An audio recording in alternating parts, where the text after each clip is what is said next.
What's up, fellow Greymanes? Here's how you can get the Oath Ring Shield in Crimson Desert.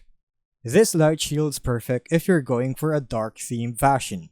It provides 8 points in defense with level 1 attack speed and movement speed. Its 2 Abyss Gears also provide an additional 3 points in defense, and the guard stamina cost reduction of 3%. You'll find this shield in the northern part of Payloon, in the village of Odek. Zoom in and it's to the northeast part of the town, where my waypoint is placed at the end of this path. Just follow the road until you see this ruined cabin. Go inside of it and you'll find a trap door.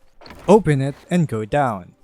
Once in the tunnels, just keep running across the corridors to minimize the damage from traps, or avoid them if you can, until you reach a throne room. To its left is a huge crack on the wall. Go through it and you'll find a lever. Pull the handle and the secret door will open, revealing the shield placed on an altar. Take it and it's yours to keep. And that's all of it. If you found this video helpful, don't forget to like and subscribe for more Crimson Desert guides. Thanks for tuning in, and I'll see you in the next video.